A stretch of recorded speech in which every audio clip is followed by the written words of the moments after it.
Bienvenidos y bienvenidas a Perspectiva Social Podcast, un espacio para conversar de manera simple y cercana acerca de temas que inciden en todos y en todas desde una perspectiva social. Saludos a todos y a todas y bienvenidos al último episodio de la primera temporada en relación a la política pública. En este cuarto episodio tenemos a Emma Marrero. Emma Marrero, gracias por estar aquí, gracias por estar en esta conversación riquísima. Yo soy Carla Vargas, como de costumbre, encantada de estar en esta conversación. Y antes de adentrarnos en de qué va este episodio, en este último episodio, recogiendo todas estas conversaciones en relación a la política pública, vamos a hacer un breve recap sobre los episodios anteriores para entonces poder unir esta última pieza del rompecabezas y poder entonces atar los cabos para aquellos que han estado escuchando y sintonizando desde el primer episodio. En el primer episodio además estuvimos hablando sobre qué es la política pública y cuál es su importancia. En el segundo episodio estuvimos hablando sobre la importancia de la política pública desde la perspectiva de género y también de cara a la pandemia y la crisis sanitaria que estamos atravesando en este tiempo con el COVID. Y en el episodio anterior estuvimos hablando sobre la urgencia de políticas públicas para comunidades empobrecidas y marginadas. Y en este cuarto episodio vamos a estar hablando sobre los roles en la política pública, la participación de los tres sectores y de las tres ramas del gobierno. Y yo creo que esto es bien relevante porque así podemos mirar desde una perspectiva bastante macro, una disciplina tan amplia, tan compleja y que a veces puede hasta intimidar. Así que sin más, te damos la súper bienvenida y antes de adentrarnos en esta conversación, cuéntanos, Emma, un poquito de ti, cofundadora de Proyecto 85, entre varios sombreros más. Bueno, pues soy de Morovis, yo creo que eso es lo primero que digo. ¡Ay, qué lindo! Cada vez que me preguntan, yo soy abogada, soy mediadora de conflictos, he estudiado, especializado, me inclino más por la estructura de gobierno y las campañas electorales. Ahí es que empiezo la participación con Proyecto 85 y servidora pública. Yo creo que esa es como, siempre he dicho, el peor trabajo que más vas a amar. De verdad que sí, porque además de lo que implica en cuanto al compromiso social, es un reto recuperar esa visión de respeto, de profesionalismo de las entidades de gobierno ante el pueblo. Así que chévere, pero la verdad es que, bueno, además de eso, un reto grandísimo con unas estructuras que ahora mismo pues sabemos que pues desconfiamos totalmente. Exacto. Y que sabemos que están laceradas y que sabemos que necesitan muchísima reestructuración. ¿Y qué te llevó, Emma? Me da mucha curiosidad, ¿qué te llevó? Porque es un perfil bien atípico. Abogada, claro, campañas electorales, una mujer en campañas electorales, una mujer en estos espacios gubernamentales que... ¿Cómo? Háblame un poquito de eso. Bueno, pues yo estudié psicología forense. Otra cosa que es súper random. Una buena mezcla, sin duda alguna. Sí, y uno de mis primeros trabajos tuvo que ver con los centros de envejecientes, un programa federal. Y por ahí pues me seguí inclinando a esta vida de lo federal. Y pues surgieron situaciones como la huelga de la UPR, etcétera, y pues me inclino mucho a esta parte de activismo y demás. Y comencé escribiendo columnas en El Vocero, entonces tuve un programa de radio como a los 20, 21 años y he seguido como que escalando en ese mundo y inicialmente entré al gobierno como consultoría de fondos federales.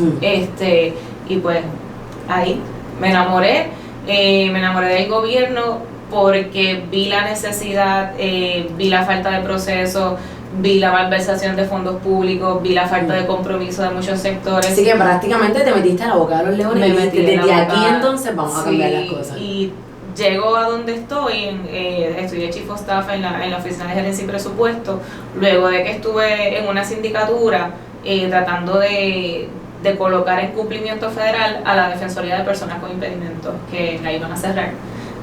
Actualmente estamos peleando un proyecto de ley que lamentablemente está preso con toda esta situación, ¿verdad?, de la legislatura. Y pues aquí estoy, he seguido donde siento que tengo que estar, me meto. Qué bueno, pero agente de cambio sin duda alguna, que yo creo que eso es bien cliché, pero la realidad es que es bien necesario también partir desde esa mirada. ¿Cómo me puedo meter en estos espacios que están totalmente violentados y están totalmente lacerados y cómo podemos cambiar desde ahí? Bueno, pues entonces prácticamente sí te metiste a la boca de los leones y dijiste, es desde aquí que se tienen que cambiar las cosas y es desde este espacio donde realmente se hace política pública. Entraste con la visión, Emma, de desarrollar política pública, ¿desde qué mirada? Yo creo que desde el activismo.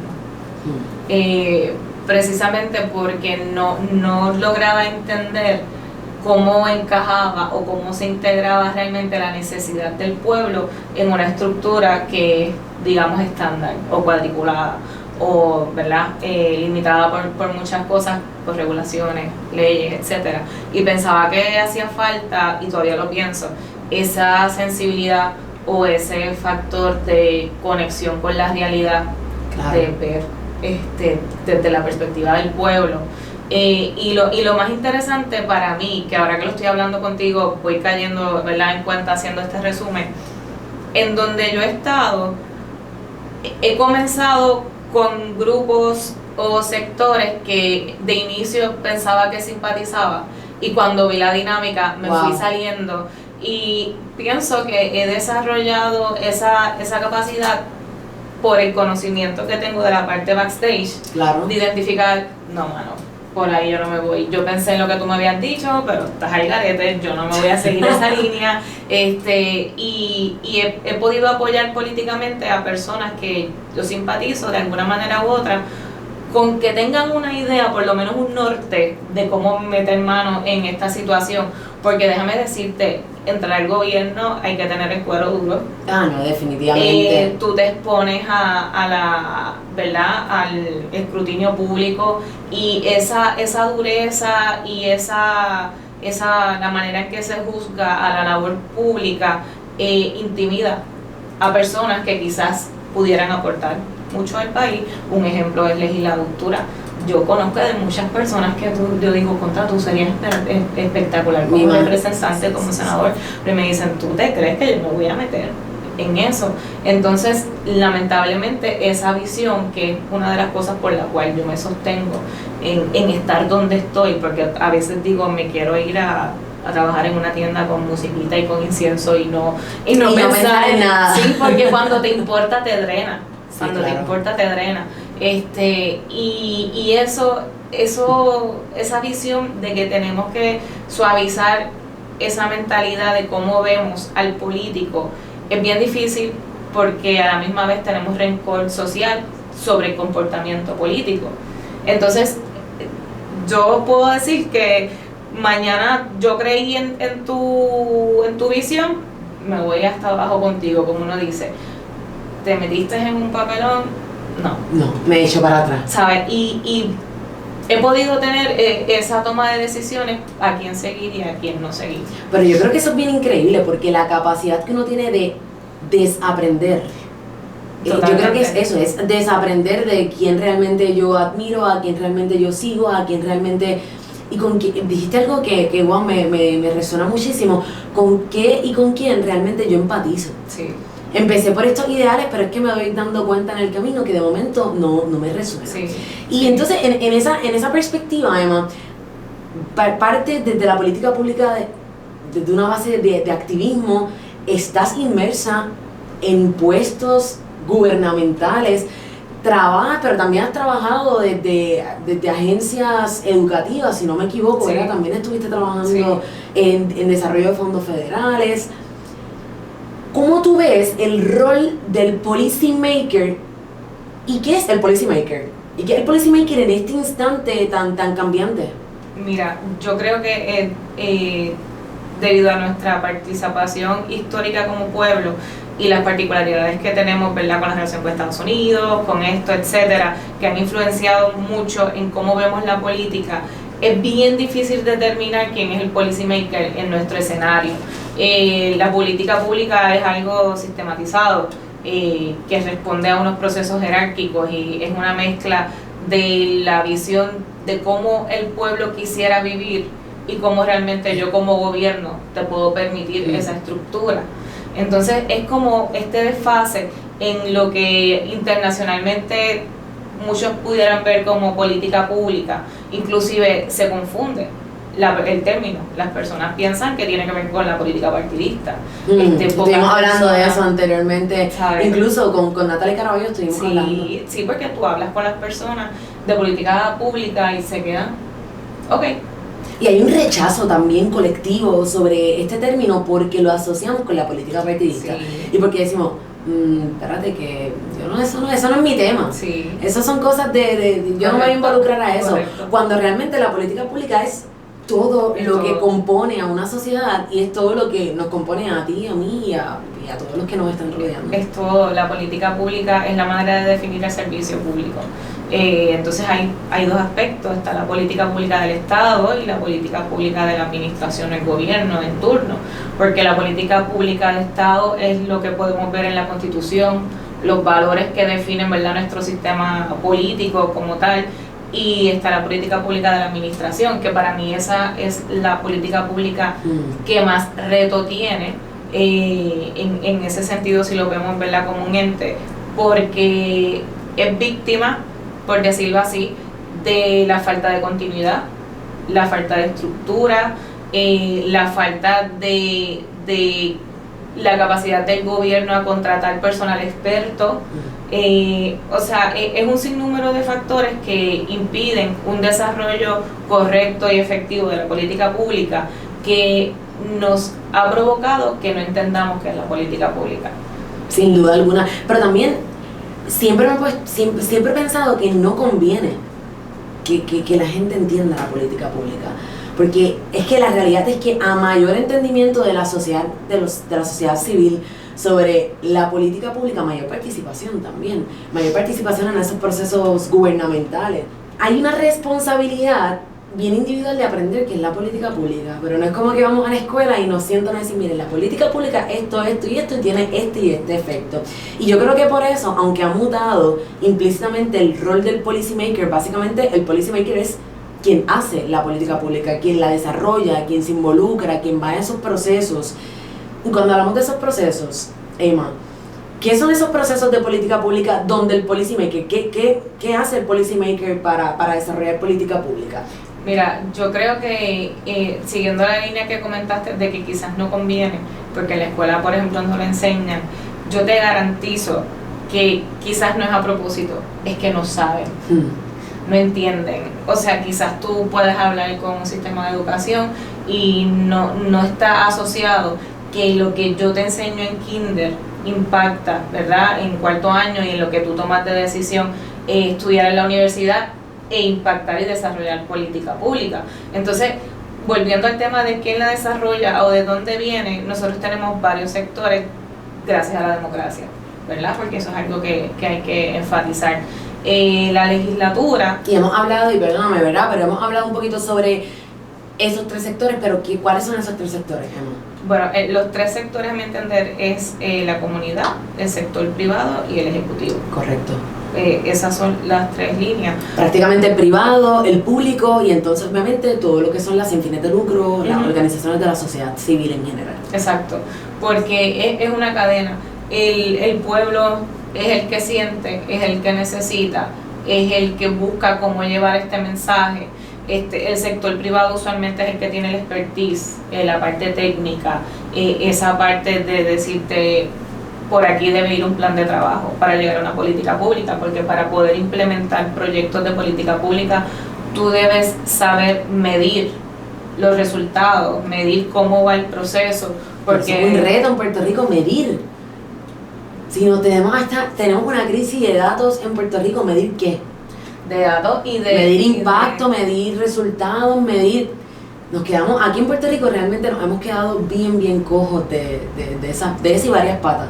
Pero sin duda alguna, si el policymaker tiene la responsabilidad no solamente de identificar un problema, de presentarlo, de buscar quiénes van a estar colaborando para entonces poder desarrollar esta política pública, correcto, sino también de poder medir el impacto de esa política pública y cuál podría ser su fin. correcto. A mí tengo una super curiosidad, es el mismo proceso de desarrollo público, de desarrollo de política pública en el sector comunitario, así como en el sector privado o el gubernamental donde realmente estás involucrada? No. O sea, no, jamás es algo lineal, sino es algo que se complementa. Porque como mencioné ahorita, en la comunidad son los que sienten, son los que lo viven. Y en el Ejecutivo tiene el deber de poder identificar eso que desarrolla el tercer sector, las comunidades, y el apoyo técnico para poder implementarlo desde su poder, porque al final del día el que implementa a través de la jerarquía y las estructuras de gobierno es el Ejecutivo. Entonces, o sea, que no importando si viene desde como estuvimos hablando anteriormente, si viene desde la comunidad, si se gestiona desde ahí, no importando que siempre tiene que llegar a esta última fase que es ese poder ejecutivo. Correcto, por el factor acceso, por el factor económico, por el factor de estructura, porque si yo quiero impactar de nuevo el aspecto de educación, pues yo tengo que poder entrar al departamento de educación, claro, que son los que tienen las herramientas y son los que pueden llegar esa conversación a ese grupo de educación, por decirte un ejemplo. Claro, así que si vamos a ver una diferencia, y creo que hemos hablado implícitamente sobre los tres sectores y también las tres ramas del gobierno, pero para hacer una diferencia y que pues sepamos y podamos realmente absorber, tenemos las tres ramas del gobierno, los tres sectores, que es privado, público y las sin fines de lucro, las organizaciones de la sociedad civil en general. Y las tres ramas del gobierno, Emma, es ejecutivo, legislativo y judicial. Esas tres ramas del gobierno se involucran igual en el proceso de desarrollo de política pública como los tres sectores, porque es que hay que hacer como esa diferencia. Pues implícito. Yo creo que es implícito, porque el legislativo, de nuevo, el ejecutivo tiene unas garras, pero el legislativo es el que provoca las leyes, los reglamentos, los procesos, etcétera, que quizás es lo que podemos ver ahora. Quizás el ejecutivo tiene una visión de vamos a limpiar todos los cuerpos de agua, por decirte un ejemplo, y esto se ata con la política pública de recursos naturales, de salubridad, de planificación, y la legislatura no necesariamente está de acuerdo con la manera en que se quieren limpiar los cuerpos de agua. Claro.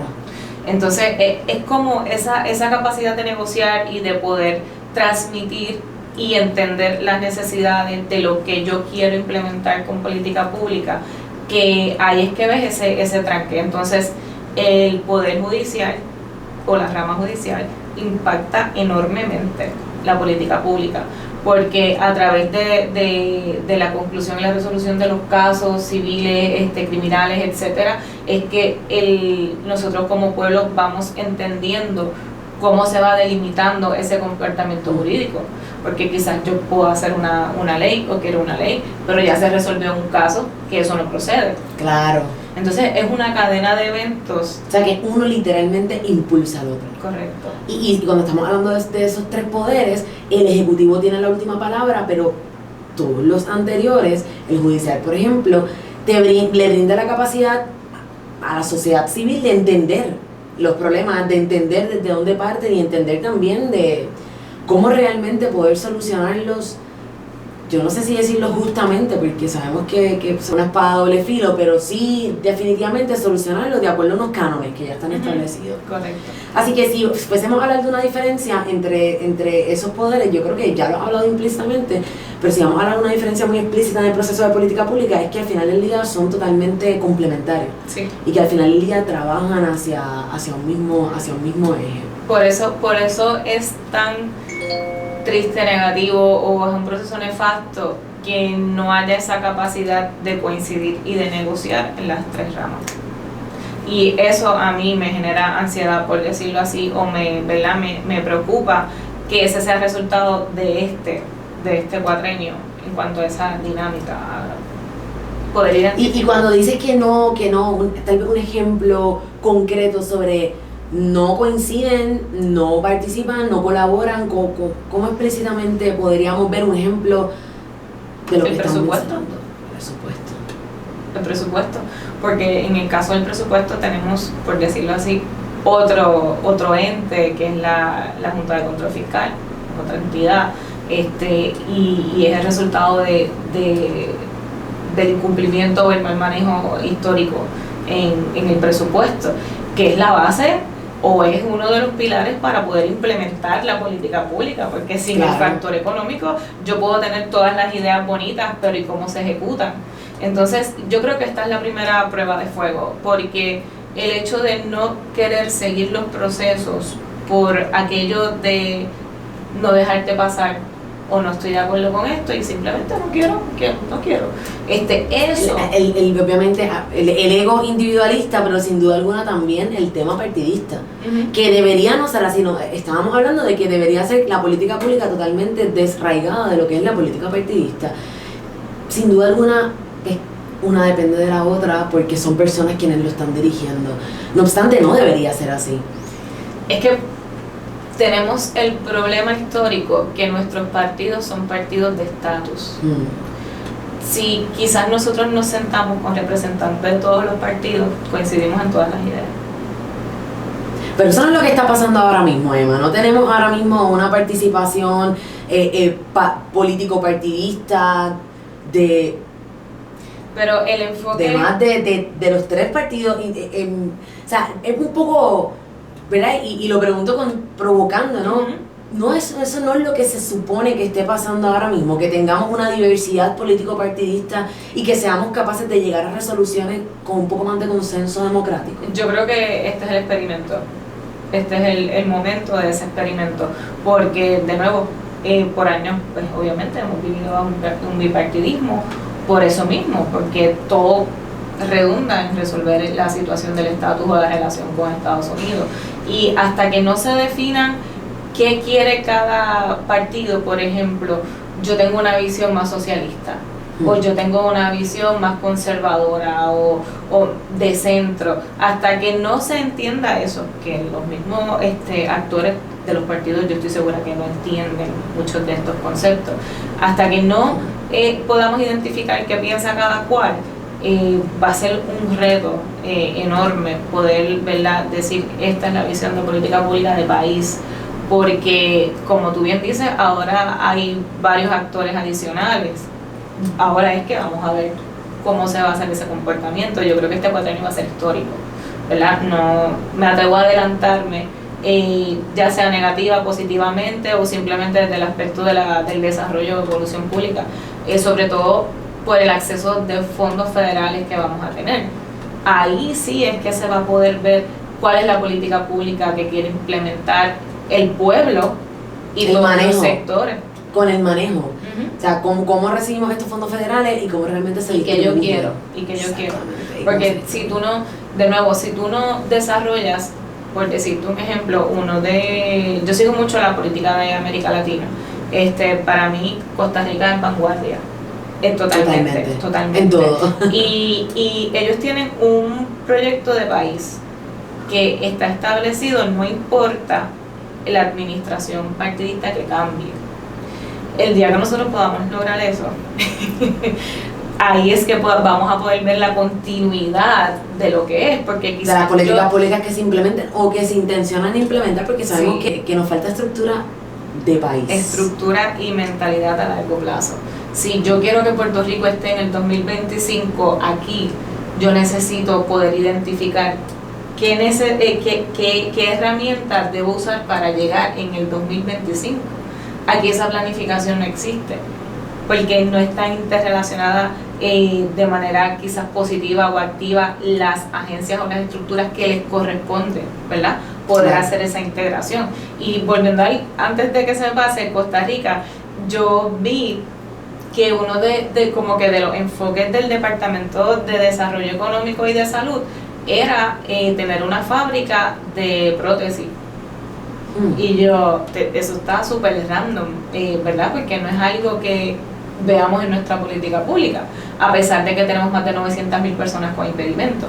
Y yo verifiqué, y es porque ellos calculan que para el 2030 la población va a ser una población mayor y usualmente se caen y tienen fracturas en las caderas.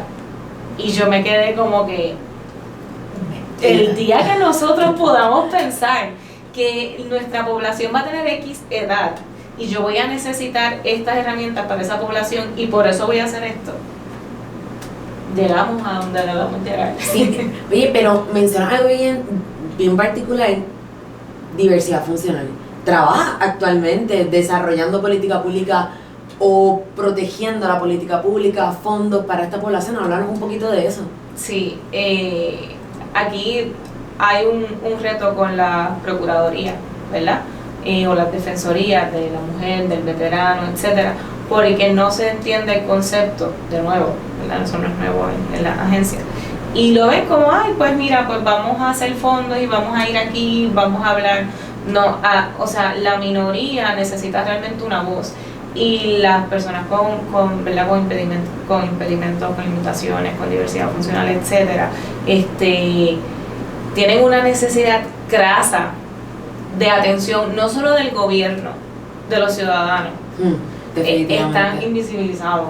O sea, y cuando yo llego ahí, fue de una manera bien random. Yo estaba en la empresa privada y se me hacen el acercamiento por los fondos federales. Y cuando yo entro, el incumplimiento es desde el 2012. Y estábamos en un punto que desde el 2012 le tuvimos que pedir al gobierno federal darnos un último break para presentarte un plan de acción correctivo para que no te lleves ese dinero, porque el mensaje era recoge que nos vamos. Entonces, dentro de la Defensoría de Personas con Impedimento están estos fondos federales para costear servicios de defensa de manera, ¿verdad? Defensa legal, representativa en diferentes programas, etcétera, para las personas con impedimentos, pero por una problemática de la redacción de la ley, el gobierno federal no quería que ese fondo estuviera adscrito a la parte estatal, Entonces ahí es que estamos en esta disyuntiva de mover la estructura federal para garantizar eso a cerca de 2 millones, inclusive 3 millones si sabemos. Y cuando hablas de la redacción de esa política pública, porque creo que es como bien puntual, la redacción de política pública puede impedir que lleguen ayudas a poblaciones vulnerabilizadas y marginadas. Definitivamente. Ahora mismo hay un proyecto de ley que ese proyecto de ley ha sido negociado, revisado, intercambiado con el gobierno federal y finalmente cumple con los criterios que el gobierno federal establece para dar o desembolsar esos fondos. Y en la legislatura, ahora mismo se aprobó en el Senado de manera unánime, se aprobó en la Cámara, pero en la Cámara se integró una enmienda y esa enmienda va en contra de lo que el gobierno federal está pidiendo. Wow. Así que estamos en este rollo de que las ramas entiendan la urgencia de que esto es federal, de que esto no tiene nada que ver, ¿verdad?, con la parte estatal y que no debe estar preso o sujeto a esa interpretación. Y sin eso se pierden esos fondos. Una población tan totalmente vulnerabilizada, marginada, tenemos un 22.3% actualmente, creo que se han identificado, porque reconocemos también que hay muchísimos más que no se han identificado. La falta de acceso y también la falta de educación sobre esta población. Sí. Yo estuve un tiempo en España, y en España tienen hasta en las puertas unos stickers para personas con síndrome de Down y otras diversidades funcionales, para que ellos puedan reconocer los espacios y prácticamente los independiza. Les ayuda a tener una calidad de vida y les ayuda a tener una independencia de los cuidadores, que también eso es otro fenómeno, porque entonces tenemos unas personas cuidando a estas personas con diversas diversidades funcionales, parte de la redundancia, ¿no? Y entonces nos crea otro problema de salud.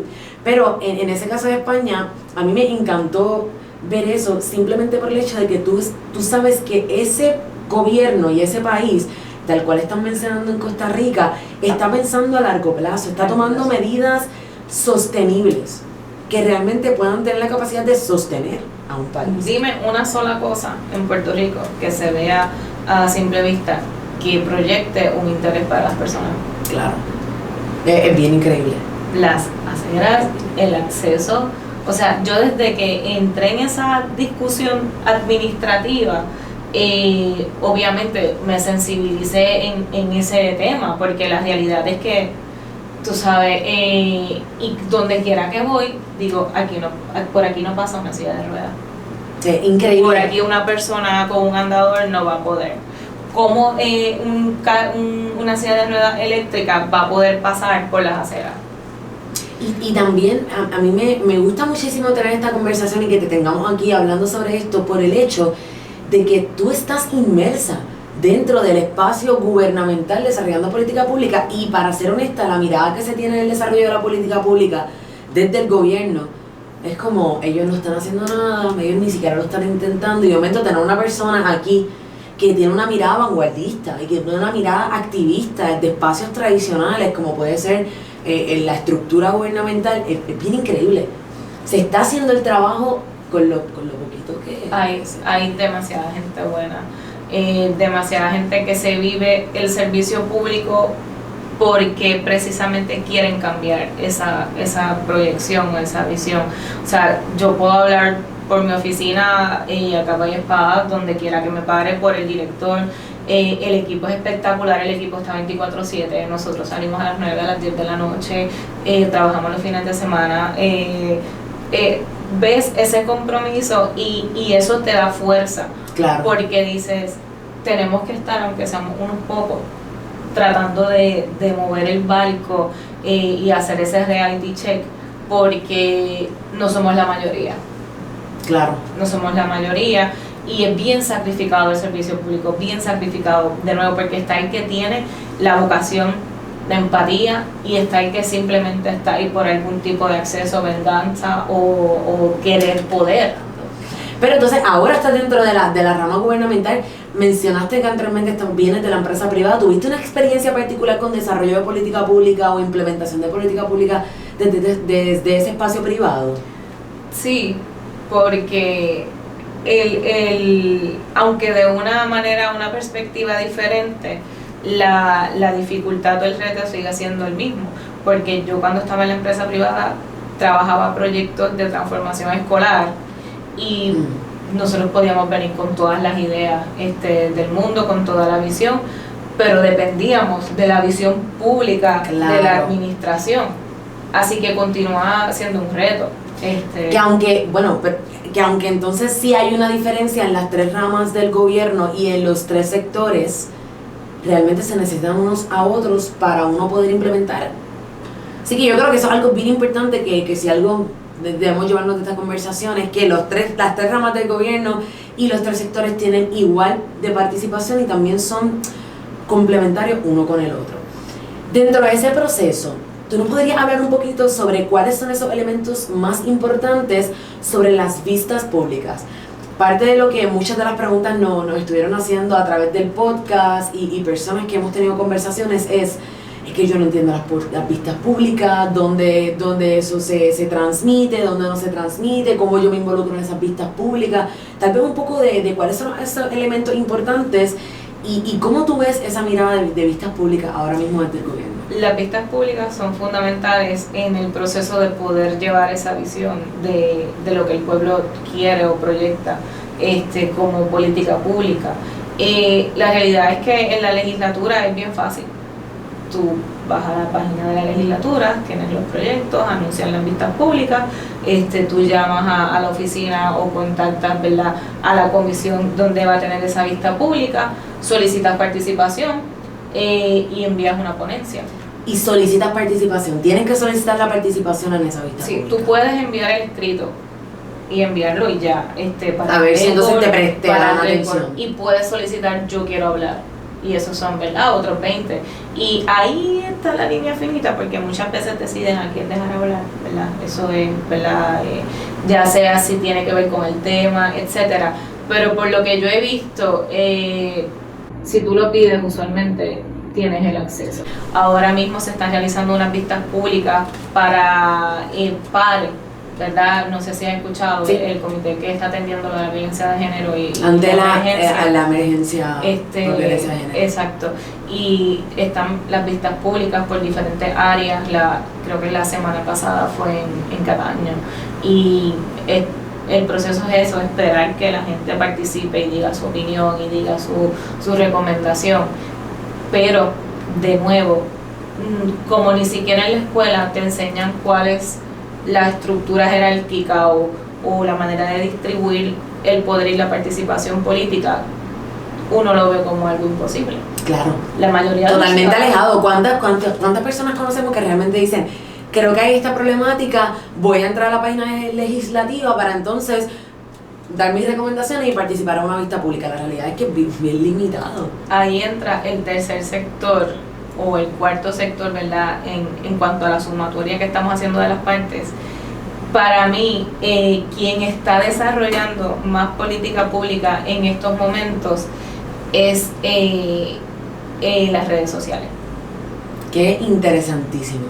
Qué interesante. ¿Y lo dice particularmente por algún caso o lo dice en general por todo? En la totalidad, porque ahora mismo cuando tú estás diseñando una política pública, para esa campaña la mayoría de lo que se usa de referencia es lo que piden o lo que piensan o el aval positivo o negativo que va a tener ese mensaje o esa gestión en las redes sociales, porque las redes sociales se han convertido en el medio ¿verdad? Oficial de expresión de la ciudadanía. Y de activismo. De activismo, Totalmente. ya sea con los videos, ya sea, bueno, mira esto. Claro. Así que pero es un medio para provocar conversaciones. Para provocar conversaciones. Y tenemos la capacidad, lo hemos podido ver en otras ocasiones, ¿verdad? Que si la totalidad de los usuarios de las redes coinciden con una idea, se unen y ejecutan. Así que eso es una manera, por ejemplo, el verano 2019. Claro. ¿Qué mejor ejemplo que eso? Así que sin duda alguna, claro, y sin duda alguna, el rol entonces, y creo que podemos llegar o acercarnos un poco del policy maker, quien hace política pública, quien propone política pública, quien la provoca, ha mutado sin duda alguna. Definitivo. Ha mutado sin duda Definitivo. alguna. Y a partir yo me atrevería a decir que a partir también del huracán María, se evidenció muchísimo más eso. Y se evidenció muchísimo más la participación del tercer sector, las organizaciones sin fines de lucro. Cuando María pasó el impacto más grande, por ejemplo, puedo decir yo en lo personal, cuando llegué de Morovis a San Juan, que estuve días sin poder salir de mi casa, que había cero señal, todo el mundo estaba impactado. En Puerto Rico cuando vino María, lo que pasó fue, se cayeron los árboles y la gente se dio cuenta de lo que hay en Puerto Rico. Ahí se descubrió la pobreza, ahí se descubrió todo y es para que veamos esa parte de cómo estamos cuadriculados, encerrados cada cual en su área. En su realidad. En su realidad. El gobierno, y siempre lo he dicho y lo seguiré diciendo hasta que cambie, piensa en muchos aspectos que Puerto Rico es hasta Buchanan y Caguas. Claro. Está centralizado en el área metropolitana y lo dirán que pues porque hubo una jibarita, etcétera, pero la realidad del caso es que la falta de acceso para la montaña, para el el oeste, es una realidad. Es una realidad bien brusca, y también es desde ahí que me parece bien interesante, porque sí, hay un fenómeno, y no solamente el gobierno, sino también el ciudadano de hacer invisible, de invisibilizar sin duda alguna todo lo que es fuera de el área metropolitana. Sí, la UPR, por ejemplo, o cualquier universidad, cuando uno se presenta, es como que, ¿y qué tú haces acá? Bueno, introducción, soy de Morovis, eso estuvo bastante. Soy de Morovis.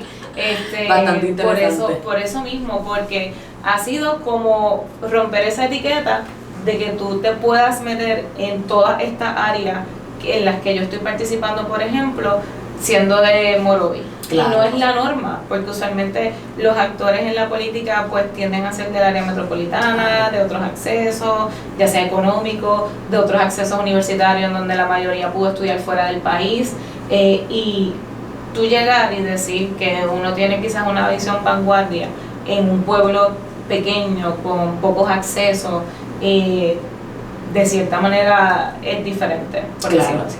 Sin duda alguna. Bueno, pues yo creo que recogiendo un poquito todo lo que hemos hablado sobre los roles en la política pública desde diversas miradas, Emma. Hemos hablado sobre, pues básicamente, quién es el policy maker, cómo ha mutado a través del tiempo. Mencionas las redes sociales, estamos hablando sobre las 3 ramas del gobierno, poder ejecutivo, legislativo y judicial, los 3 sectores, político, público y la sin fines de lucro, y cómo, aunque cada una parte de una mirada y de unos intereses bien diferentes, son complementarios. Así que básicamente para recoger la participación comunitaria y la participación del individuo, también lo mencionaste, Emma. ¿Cómo podemos entrar a una página legislativa? Es bastante fácil, entras, propones, y obviamente pues la parte que está un poquito tricky es si me dan la participación o no me dan la participación. Pero creo que sí es un buen paso para que realmente nos comencemos como algo normal y natural a adentrar a estos temas, a adentrar a los procesos y al desarrollo de la política pública, a entender las diversas esferas, no solamente desde la mirada comunitaria, sino también desde los intereses privados, desde los intereses gubernamentales y cómo todo eso puede cohesionar. Mencionaste algo bien importante cuando hablabas de Costa Rica, que ellos están mirando a largo plazo, que tienen que hacer un centro de prótesis para, obviamente, con la visión de las personas que se van desgastando y que se van a caer, y ellos tienen unas proyecciones muy claras. Además de, obviamente, la falta, la ausencia que tiene Puerto Rico en general de ser visionarios, de tener una mirada sostenible, yo creo que debemos nosotros comenzar a provocar la conversación colectiva. Definitivo. Es que debemos empezar a escuchar, no solamente a rechazar, porque también eso es otro fenómeno, el rechazo a la política, el rechazo a la política partidista. No quiero saber de ellos nos han lacerado con toda la razón, ¿no? Pero es que de alguna u otra manera tenemos que provocar estas conversaciones, tenemos que traer a la mesa qué son los roles en la política pública, tenemos que desglosar y saber que hay personas como una Emma que está dentro de la rama gubernamental y está desarrollando políticas públicas desde una mirada de vanguardia, desde una mirada de activismo y desde una mirada de posibilitar cambio. Así que yo creo que con eso recogemos bastante, Emma, sobre esta conversación riquísima, compleja a su vez, sobre qué es la política pública, esta disciplina y cómo podemos adentrarnos más. Este es el último episodio, así que gracias por estar aquí, Emma, gracias por estar en esta última conversación de la política pública. Gracias a ti por el rol que haces con la política pública. Sin duda alguna, y seguimos definitivamente, porque esto totalmente evolucionando. Así que recogiendo, yo creo que en este último episodio, los episodios anteriores, ya hemos hablado sobre qué es la política pública, cuál es su importancia. Hablamos un poco sobre la política pública en el contexto de la pandemia y desde la perspectiva de género. También involucramos la urgencia de políticas públicas en la comunidad y esta última pieza, los roles en la política pública, la participación del ciudadano en estos procesos gubernamentales para finalmente legislar la política pública. Así que a todos los que nos sintonizaron desde el principio, muchísimas gracias, y si no han escuchado los demás episodios, les invitamos a que también los escuchen y que, oye, tomo unas palabras muy importantes de Alejandro Coté en el episodio anterior, que es que tenemos que provocar la conversación y que tenemos que provocar la conversación desde una mirada crítica. Es la única manera de que podemos realmente hacer país, desde ahí. Así que muchísimas gracias por sintonizar y los esperamos en los demás episodios, hablando sobre otros temas que también involucran el desarrollo del país. Emma, muchísimas gracias. Muchas gracias por escucharnos y les invitamos a seguirnos en Instagram como Perspectiva Social Podcast y en nuestra web www.perspectivasocialpr.com para que no se pierdan el próximo episodio el último miércoles de cada mes.